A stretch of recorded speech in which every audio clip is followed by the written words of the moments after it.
Olá, eu tô aqui para falar hoje um pouquinho para vocês sobre autocuidado.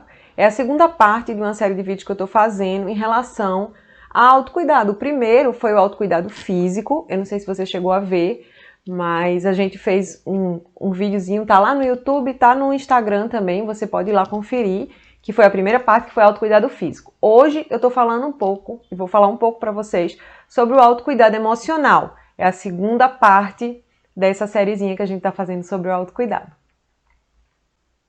Para iniciar, eu vou falar um pouquinho para vocês sobre um dos principais pilares do autocuidado emocional, que é o manejo do estresse.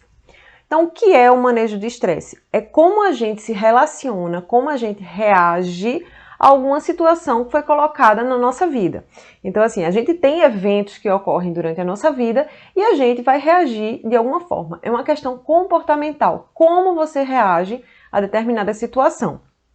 Então, assim, na maioria das vezes, quando a gente passa por alguma situação estressante, a gente vai reagir com emoções. Nem sempre as melhores emoções, mas com emoções. A gente pode ficar estressado, a gente pode ficar com raiva, a gente pode ficar nervoso, a gente pode gritar, a gente pode ter inúmeras reações, tá? Isso chama reação em relação ao fato. E aí, o que é que a gente pensa? Que muitas vezes uma pessoa que se exalta, que fica nervosa, que reclama, essa é a pessoa certa. Por quê? Porque ela passou por uma situação difícil e ela está reagindo conforme a sociedade espera que ela reaja, que é ficando estressada. No entanto, as pessoas que são calmas, que são pacíficas, muitas vezes são julgadas como bobas, muitas vezes são julgadas como fracas. E, na verdade, nem sempre essas pessoas são realmente fracas.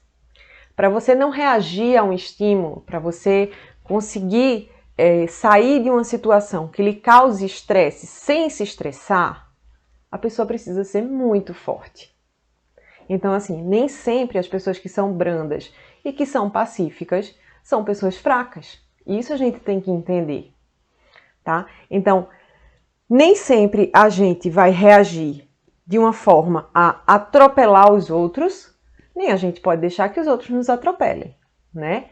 Precisamos ser brandos e pacíficos para que a nossa vida não saia do equilíbrio. A gente precisa adotar uma postura mais saudável para a gente conseguir reagir aos eventos incontroláveis na nossa vida, mas a gente tem que ter consciência de que o nosso comportamento vem de nós. Somos nós que escolhemos como reagimos, tá? A gente não é obrigado a ser levado por uma sociedade que acha que ficar nervoso, que gritar no trânsito, que reclamar, que blasfemar, que tá certo, tá? Então, assim, quando a gente passar por uma situação de estresse, manejo de estresse é parar, respirar, pensar e tentar ser o mais pacífico possível, tá? Pensando que nem sempre aquele estresse grande e aquela emoção que te causou vai ser a melhor coisa para você ou para as pessoas que estão ao seu redor. A segunda parte do manejo do estresse é reconhecer o que te causa esse tipo de emoção. Então, o que é que te faz ficar nervoso? O que é que faz com que o seu coração acelere? Porque muitas vezes o estresse ele causa mudanças físicas no nosso corpo. A gente começa a suar, o coração palpita, dá dor de cabeça. Inúmeras vezes a gente termina se sentindo desgastado com determinada situação. Então, a gente precisa reconhecer quais são esses gatilhos, o que é que te causa essa situação, tá? Então, o que é que te faz respirar profundamente? Muitas vezes a gente tá quietinho, daqui a pouco a gente dá aquele suspiro, né? E assim, muitas vezes a gente tem que entender o que é que tá causando isso, a causa daquele sintoma, daquela situação. Então, se conhecer é uma parte muito importante disso tudo, tá? A gente tem que entender que a gente não pode dar importância demais aos impasses sociais. Impasse social vai acontecer na sua vida, seja se você mora num condomínio, com um vizinho, seja se você trabalha numa grande empresa e essa empresa você tem o seu chefe, você tem o seu companheiro de trabalho, seja com sua esposa, seja com seu marido, com seus filhos. Situações sociais vão acontecer porque a gente vive em sociedade, tá? E a gente nem sempre pensa da mesma forma, isso é um fato. A gente não consegue pensar da mesma forma que a outra pessoa. A gente não consegue pensar da mesma forma nem dos nossos pais que nos criaram, nos deram educação, a gente não consegue pensar da mesma forma.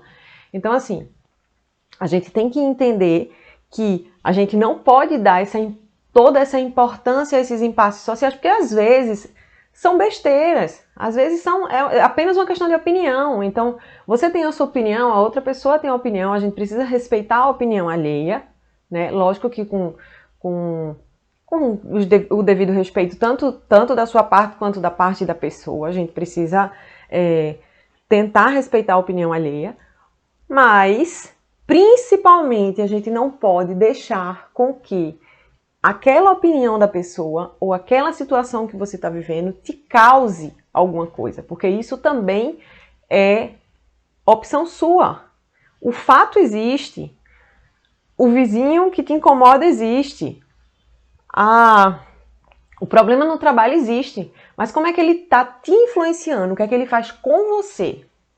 Então, para pensar, se conhece, se reconhece nisso, tá? Isso é importante. Outra coisa, dentro ainda desse reconhecimento, é você não perder tempo remoendo o passado. O passado está no passado. O futuro está no futuro. O presente é hoje. É hoje. E hoje, você viveu no hoje ou você viveu no ontem? A gente até fala um pouco que muitas vezes é até um sintoma depressivo você ficar retomando situações da sua vida. Tá sempre pensando naquilo que foi, naquilo que aconteceu e no problema que aconteceu há anos ou na repercussão que aquele problema teve para você. Então, e sofrer às vezes até com a mesma intensidade.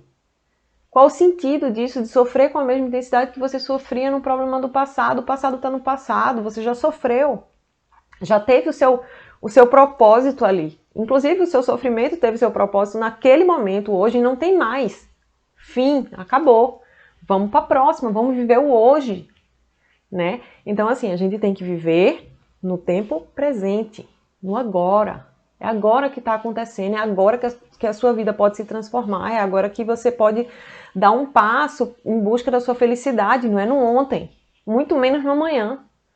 Então, assim, para pensar, reconhece-se em você também e coloca para frente, tenta viver mais o hoje, tenta dar valor às coisas que acontecem hoje, à sua alimentação, às pessoas que estão na sua casa, a uma atividade que você faz, a um hobby. Quando estiver presente, quando estiver fazendo aquilo, esteja presente naquele momento. Por que não? Por que você vai ficar vivendo uma coisa do passado? E aí, essa é uma parte importante, tá? E caso você consiga tentar procurar uma solução para aquele seu problema do passado, tem solução? Vai resolver? Tem solução, eu posso correr atrás, então vai atrás. Não tem solução? Tá fora do meu controle? Acabou, passou. O que não tem remédio, o remediado tá, põe uma pedra em cima disso, tá? E segue a vida. E aí, um outro pilar desse manejo do estresse é a gente não guardar, tá? A gente tem uma mania, principalmente quem é mais introspectivo, tem gente que fala mais, eu falo bastante, inclusive sobre meus sentimentos, eu falo sobre os fatos, eu gosto de falar, eu gosto de compartilhar. Quem me segue aí nas redes sociais pode ver que às vezes eu compartilho coisas no Stories, eu compartilho coisas do meu dia a dia, porque eu realmente gosto de compartilhar as coisas com as pessoas. Mas tem gente que é mais introspectivo, tem gente que gosta de ficar mais tranquilão, que guarda as coisas para si, e nem sempre isso é um bom sinal, nem sempre isso é uma boa atitude, a gente tá sempre guardando e acumulando, porque uma hora a conta chega, não tem jeito. Muitas vezes a gente guarda Muitas vezes a gente deixa de desabafar com alguém, deixa de colocar para fora, porque muitas vezes quando você coloca uma situação que você viveu ou algum estresse maior para fora, através de uma conversa sincera, através de uma amizade boa que você tenha, você reformula aquilo na sua cabeça.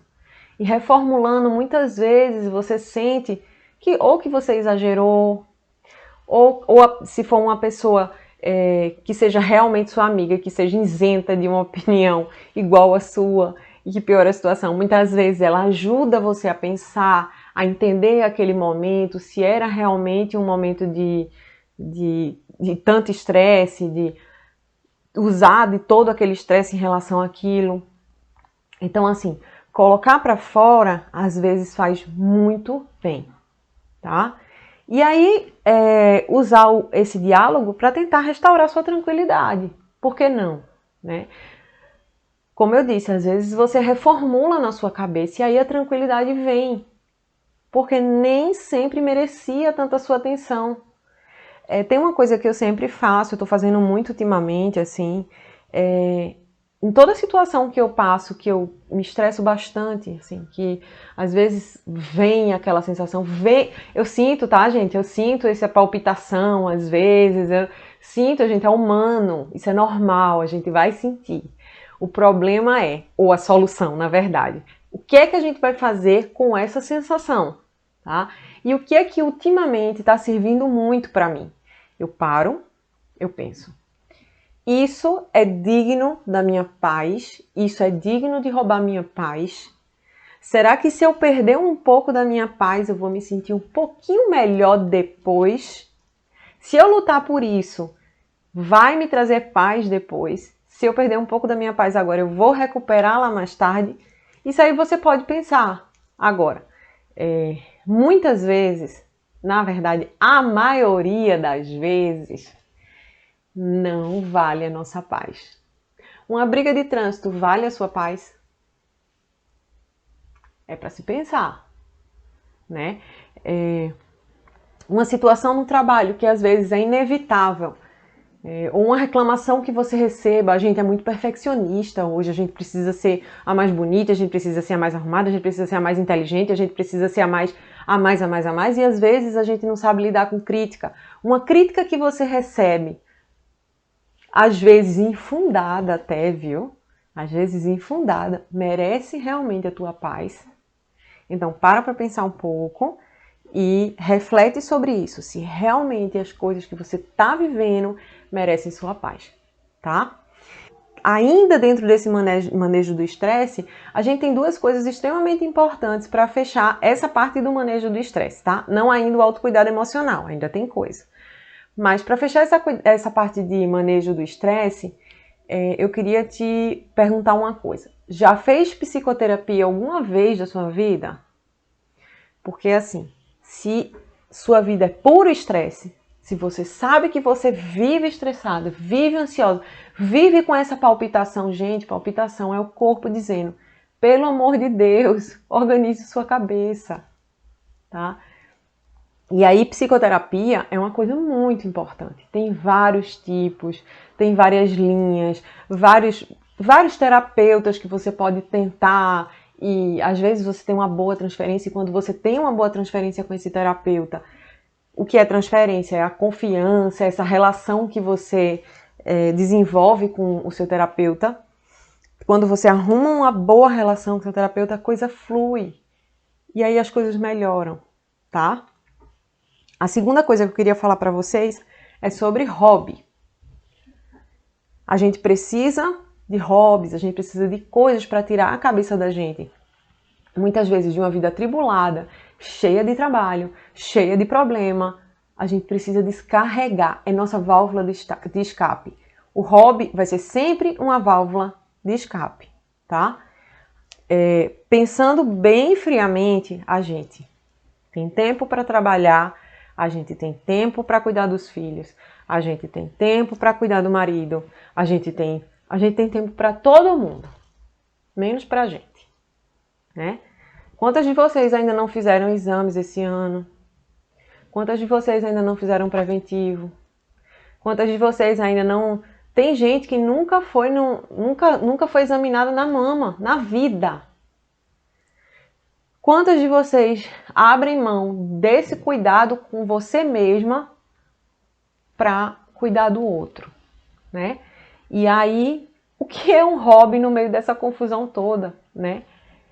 É importante demais, a gente precisa ter uma válvula de escape.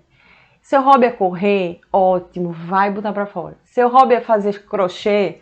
Ótimo. Seu hobby é pintar? Ache alguma coisa que você goste, é importante que você faça alguma coisa que te cause uma boa sensação e libere bons hormônios e que liberem bons neurotransmissores. Serotonina, dopamina, essas coisas boas que a gente precisa, tá? É importante a gente ter essa válvula de escape, não esquece. E aí, além desses, eu tenho delegar prioridades, você tem que priorizar o que é que eu tenho de mais importante para fazer, tá? Porque às vezes a nossa cabeça parece um turbilhão. Parece que a gente é a única pessoa do mundo e escolheram a gente para resolver todos os problemas do mundo. Não é assim que você se sente às vezes? Pronto. Não é para se sentir assim. A gente tem que parar, raciocinar e tentar delegar prioridades, organizar a nossa vida. O que é que eu tenho para fazer primeiro hoje? O que é que eu tenho para fazer primeiro essa semana? O que é mais importante, que não pode faltar? Faz, tá? Qual é a segunda coisa mais importante que eu não posso faltar de jeito nenhum? Segunda coisa. Qual é a terceira coisa? E assim você vai se organizando lentamente. Eu queria mostrar para vocês umas coisinhas que a gente pode utilizar durante o nosso dia a dia e que faz muito bem, porque ajuda a nossa organização. Você pode usar um desse. Então, acho que não vai dar para ver por causa do ring light. Mas tem segunda, terça, quarta, quinta, sexta, sábado e domingo, tá? Esses planners vendem em qualquer livraria, em qualquer lugar. Você vai encontrar ele de vários tamanhos, de vários formatos, mas tem os dias da semana e muitas vezes tem primeiro. Qual é a primeira coisa que você vai fazer, que é a mais importante? Então, assim, é importante a gente delegar prioridade? Tá? E aí, para evitar o quê? Por que a gente precisa fazer isso? Existe uma nova síndrome agora, que inclusive tem CID, viu? Essa síndrome, já é reconhecida no meio médico e é considerada como síndrome de esgotamento profissional, muitas vezes. Então, vou falar um pouquinho mais no futuro, em outros vídeos, sobre burnout. Burnout é essa síndrome de esgotamento que acontece com pessoas que vivem num estresse no trabalho muito grande, tá? E aí terminam desenvolvendo sintomas de estresse agudo e que prejudicam na sua vida social, na sua vida pessoal, na sua vida dentro do trabalho mesmo. Então, assim, a gente tem várias consequências disso. E outra coisa importante, você vai ter que sempre lembrar desse ditado, tá? É uma coisa importante. Lembra que eu falei que eu ficava pensando que se alguma coisa iria tirar minha paz, eu tentava não fazer, eu tentava não reagir. Aqui é outra coisa que eu quero que você lembre, uma segunda coisa que eu quero que você lembre é que devagar a gente vai longe, tá? A gente não precisa fazer tudo nas carreiras, a gente não precisa resolver a vida inteira em um dia só. Se organize, tente se organizar de alguma forma. Use planner, use a agenda do celular, se você não gosta de agenda física. Tenta organizar a sua rotina, tá? E aí, delegue também funções, caso seja necessário. Delegue, fale. Fulano faça isso, ciclano faça isso. Dependendo de onde você trabalha ou do que você faça, a gente consegue. Ou peça ajuda. Peça ajuda aos filhos, peça ajuda ao marido. Tente dividir isso, não seja tão controladora, né? É até um exercício, tá? E aí eu quero falar também um pouquinho para você sobre produtividade, tá? Às vezes a gente acha que a gente tem que ser a Mulher Maravilha, a mulher mais produtiva do mundo, a mulher que organiza tudo, que faz tudo, que cuida dos filhos, da casa, da comida, dos cachorros, do mundo inteiro. E muitas vezes a gente não dá conta, tá?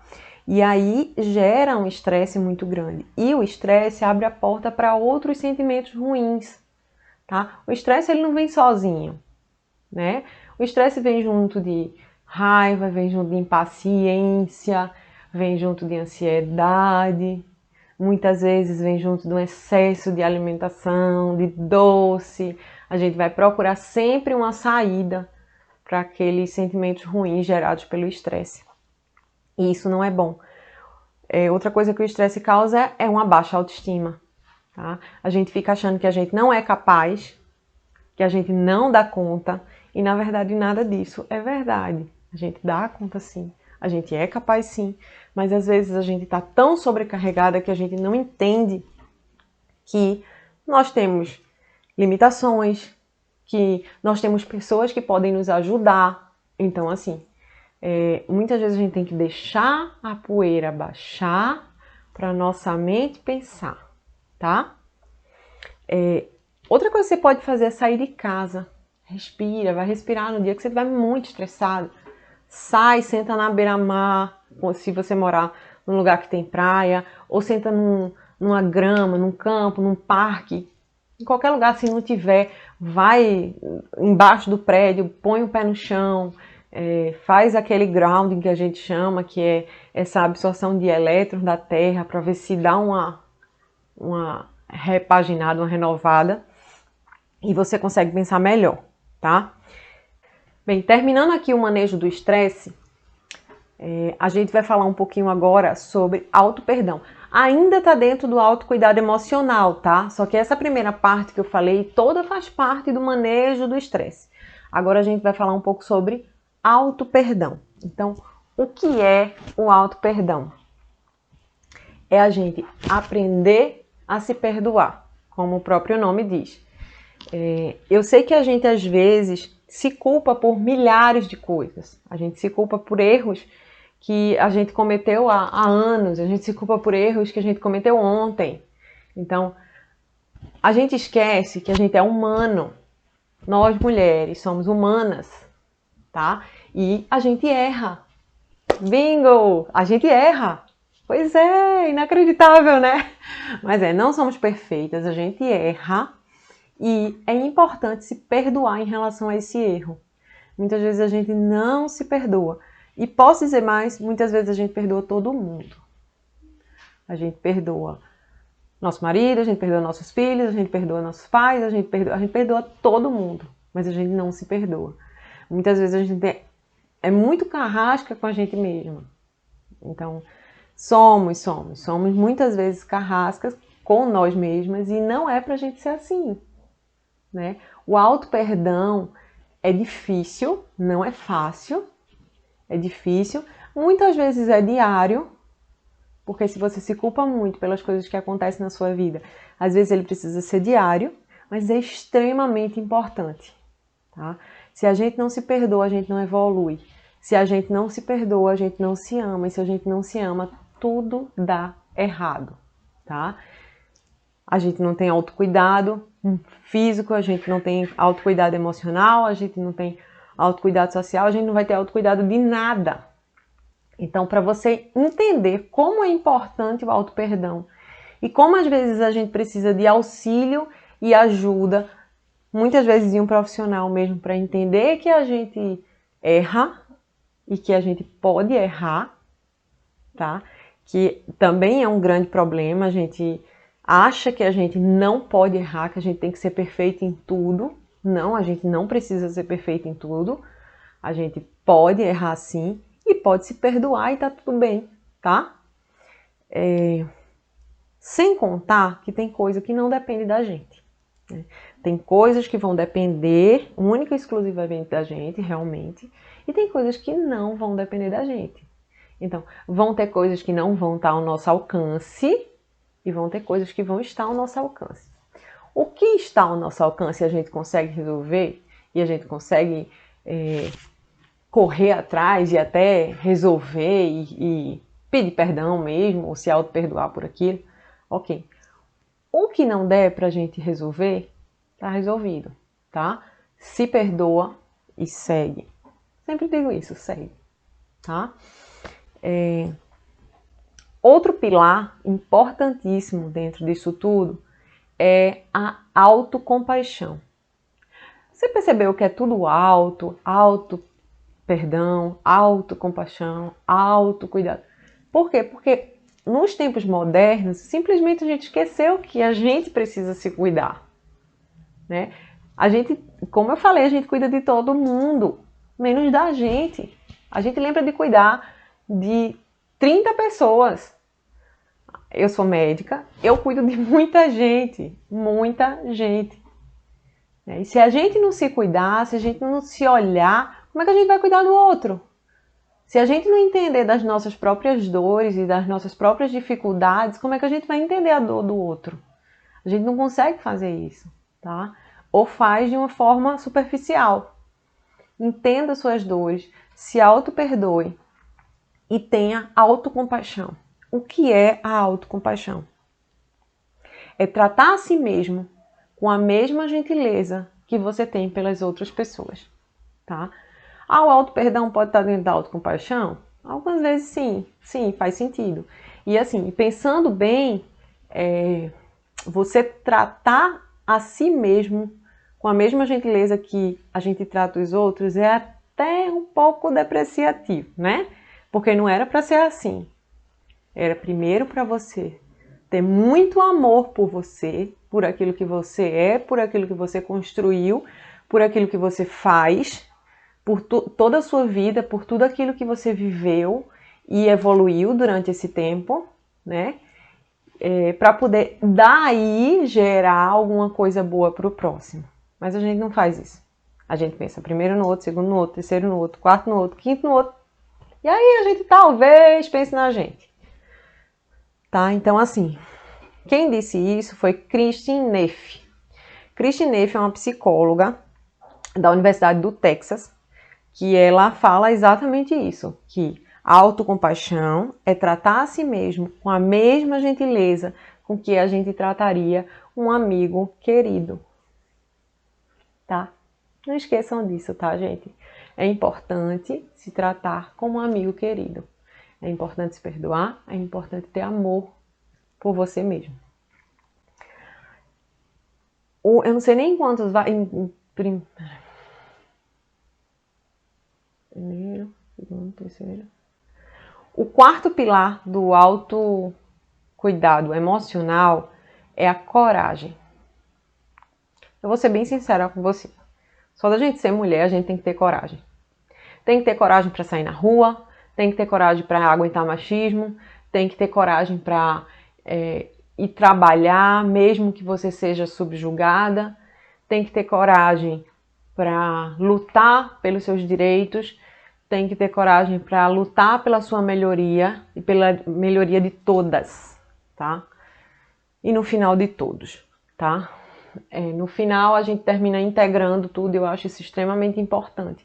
Mas a gente tá num momento da vida que a mulher precisa ter muita coragem. A gente está vivendo uma transição. A partir do momento que a gente vive transições, a gente tem que ser muito firme naquilo que a gente pensa. Tem que ser muito firme naquilo que a gente defende, né? E coragem é uma coisa que a gente precisa ter e que a gente precisa exercer diariamente como autocuidado emocional, tá? Realmente a gente precisa de muita coragem para viver nesses tempos de hoje e até de algumas décadas atrás, até de alguns séculos atrás. A mulher por si só tem que ter muita coragem, tá? Então se veste aí com a sua capa de coragem e vai, encara a tua vida aí, faz dela o melhor que você pode fazer. E principalmente, e entrando já no quinto pilar, tenha positividade, seja uma pessoa positiva. Uma pessoa positiva só tem a ganhar. Uma pessoa positiva é bem-vinda nos lugares. Uma pessoa positiva ela traz luz para os lugares. Então, seja luz naquele lugar que você vive, naquele lugar que você trabalha. Tenha uma atitude positiva nas suas coisas. Uma pessoa com atitudes negativas traz uma carga muito densa, muito pesada para qualquer ambiente. As pessoas se sentem tristes, às vezes as pessoas se sentem pesadas depois de conversar com uma pessoa que é muito negativa. Então, tente ter positividade, tente ser uma pessoa viva, uma pessoa que acredita que as coisas vão dar certo. Mesmo que não deem, tudo bem. É aprendizado, é evolução, tá? Mas tenta ser essa pessoa que você queria ver no seu dia a dia. Tenta ser aquela pessoa que até se espelha mesmo em alguém que você acredite que é uma pessoa boa, que é uma pessoa positiva, tá? Então, assim, minhas amigas, é difícil colocar o autocuidado emocional em prática. Eu não disse pra ninguém aqui, eu não menti pra ninguém, não disse que era fácil. Não disse nem que o autocuidado físico era fácil, que não é não, viu? Não é não. Não disse que o autocuidado físico era fácil. Se você não assistiu, vai lá assistir. O autocuidado emocional é extremamente delicado, tem muitas nuances, tem muita coisa pra gente fazer, pra gente botar em prática no nosso dia a dia. Não é fácil definitivamente, mas é completamente possível, tá? E a gente só consegue se a gente tentar. Se a gente não tentar, aí realmente a gente não vai conseguir nunca. Mas se a gente tentar, a gente consegue sim, tá? Então assim, tenta colocar um pouco de autocompaixão na sua vida, de auto-perdão, tenta colocar um pouco de manejo do estresse no seu dia a dia. Não esquece daquela frasezinha linda, isso realmente merece minha paz. Não esquece disso, traz como um mantra para o seu dia a dia. Esse problema realmente merece minha paz ou não? Merece tirar a paz que eu carrego dentro de mim ou não, tá? Então, para um pouquinho, pensa nisso, tenta ser racional, tenta contar até 3, tenta reconhecer aqueles problemas dentro de você para você poder conseguir manejar esse problema da melhor forma possível, tá? E aí, com muita alegria, que eu digo que a gente termina por aqui o autocuidado emocional. Eu espero que tenha sido de extrema ajuda para você, porque foi para mim conhecer um pouco sobre autocuidado emocional. Eu hoje tento aplicar no meu dia a dia. Eu espero que você também tente, porque faz bem para a alma, faz bem para a sua vida, faz bem para a sua família, tá? E que venha trazer mais tranquilidade na sua vida, tá? Um abraço, até o próximo vídeo. O próximo vai ser sobre o autocuidado social, tá? Fica ligado, a gente coloca aí para vocês verem também. E a gente tem também, por último, autocuidado espiritual, tá? Tchau, tchau, gente. Até o próximo.